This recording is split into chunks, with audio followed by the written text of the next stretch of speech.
चा प्रयत्न जो आहे तो पुढच्या काही वेळात या ठिकाणी केला जाऊ शकतो। मात्र यामध्ये एक असं सांगावं लागेल की जे लोक या ठिकाणी गाडीमध्ये होते ते सुरक्षित आहेत, कुठल्याही प्रकारचा धोका त्यांना नाहीये। मात्र अशा पद्धतीने जे लोक जे पर्यटक बांधून ठेवल्यासारखी दिसते, सध्या त्या संदर्भातली काही माहिती मिळते? ती गाडी बांधून ठेवली असल्याचं दिसतंय, कारण पाण्याचा प्रवाह खूप आहे आणि या प्रवाहात सुद्धा ही गाडी बांधलेली नाही आहे। मात्र गाडी जी आहे ती या ठिकाणी लावण्यात आली होती, पार्क करण्यात आली होती।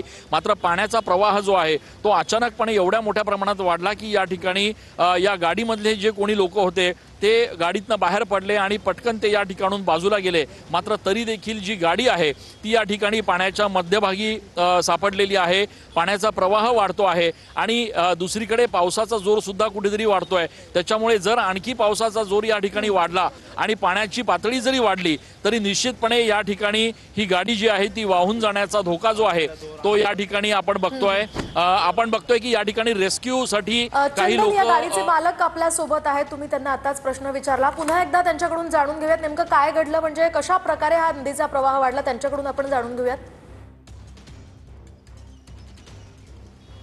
निश्चितपणे आपण जाणून घेऊयात त्यांच्याकडनं की नेमका हा पाण्याचा प्रवाह कसा वाढला। मात्र आपण बघतोय की दृश्यांमध्ये रेस्क्यूसाठी या ठिकाणी एक मोठा दोरखंड जो आहे तो आणण्यात आलेला आहे आणि या दोरखंडाच्या सहाय्यानं आता गाडीला बाहेर काढण्याचा प्रयत्न जो आहे तो देखील केला जाऊ शकतो।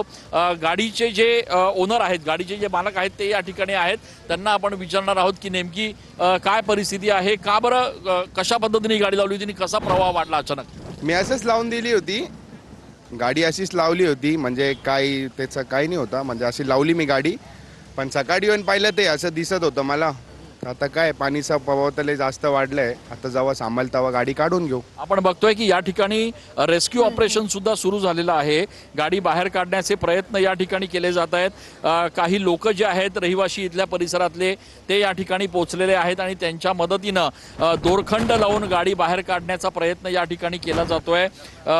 नेमकी गाडी बाहेर आता कशी निघेल हा प्रश्न आहे, कारण एकीकडे पावसाची संततधार सुरू आहे तर दुसरीकडे पाण्याची पातळी वाढत असल्यामुळे जो पाण्याचा प्रवाह आहे तो देखील या ठिकाणी वाढतोय आणि त्याच्यामुळे गाडी जी आहे ती या ठिकाणून जागेपासून थोडीशी दूर जी आहे ती लोटली जातीये, थोडीशी हलतीये गाडी जागेवरून। आणखी जर पाण्याचा प्रवाह वाढला तर ही गाडी पलटी देखील होण्याची भीती आहे। मात्र आता काही लोक जे आहेत ते या ठिकाणी पोहोचलेले आहेत।